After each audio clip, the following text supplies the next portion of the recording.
Option को select कर लेंगे तो जो भी स्लाइड आपने सिलेक्ट की थी उसकी एक डुप्लीकेट स्लाइड ओपन हो जाएगी। यहाँ पर आप देख रहे हैं उसकी। हेलो स्टूडेंट, स्वागत है आपका फ्यूचर एसयूपी टेक्निकल पावर में। और मैं आज आप लोगों को बताने जा रहा हूँ डुप्लीकेट स्लाइड कैसे बनाई जाती है। तो डुप्लीकेट स्लाइड बनाने के लिए मैं आपको लेके चलता हूँ अपने कंप्यूटर के मॉनिटर स्क्रीन पे।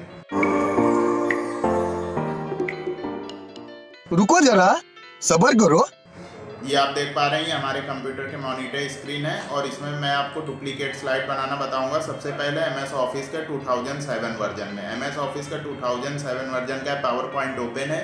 इसमें मैं आपको डुप्लीकेट स्लाइड कैसे बनाई जाती है वो मैं आपको बताऊंगा। तो डुप्लीकेट स्लाइड बनाने के लिए उस स्लाइड को सिलेक्ट कीजिए जिस स्लाइड की आपको डुप्लीकेट स्लाइड बनानी है। इसके बाद यहाँ पर आपको न्यू स्लाइड वाला ऑप्शन दिखाई देगा। यदि आपको ये ऑप्शन नहीं दिखाई दे रहा तो सबसे पहले आप होम मेनू बार पर क्लिक कर दीजिए। जब आप होम मेनू बार पर क्लिक करेंगे तो यहाँ पर आपको एक न्यू स्लाइड वाला ऑप्शन दिखाई देगा। इस न्यू स्लाइड वाले ऑप्शन पर क्लिक करेंगे।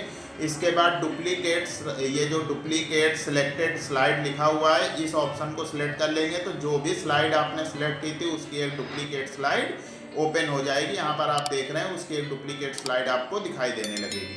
ये तो था एमएस ऑफिस के 2007 वर्जन पर। अब आप ऑफिस के 2000 वर्जन पर देख लीजिए। मैंने आपके लिए ऑफिस का 2000 वर्जन भी डाउनलोड करके रखा है। यदि आपके कंप्यूटर पर नहीं है तो आप कमेंट कीजिए, मैं उसका लिंक आपको कमेंट पे दे दूंगा। अच्छी बात बोली। इसके बाद जिस स्लाइड की डुप्लीकेट स्लाइड बनानी है उस स्लाइड को आप सिलेक्ट कीजिए। इसके बाद आप इंसर्ट वाले, ये जो इंसर्ट का मेनू बार दिख रहा है, इस इंसर्ट वाले मेनू बार पर जाएंगे। इसके बाद यहाँ पर एक ऑप्शन आपको दिखाई देगा डुप्लीकेट स्लाइड। जैसे आप डुप्लीकेट स्लाइड वाले ऑप्शन पर क्लिक करेंगे तो जो स्लाइड आपने सिलेक्ट की थी उस स्लाइड की डुप्लीकेट स्लाइड ओपन हो जाएगी। इस तरीके से आप किसी भी स्लाइड की डुप्लीकेट स्लाइड बना सकते हैं। आपको बार बार स्लाइड बनाने की ज़रूरत नहीं। अगर सेम स्लाइड चाहिए तो आप उसकी डुप्लीकेट स्लाइड को बना सकते हैं। इसी तरीके से मैं कंप्यूटर के सारे प्रैक्टिकल आपको बताता हूँ कंप्यूटर पर।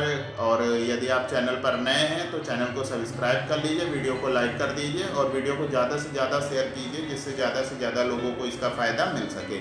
यदि आपको कोई परेशानी हो रही है प्रैक्टिकल करने में तो आप कमेंट कीजिए, मैं उससे रिलेटेड भी वीडियो बनाऊंगा और आपकी मैं पूरी तरीके से हेल्प करूंगा, आपको रिप्लाई करूंगा। धन्यवाद।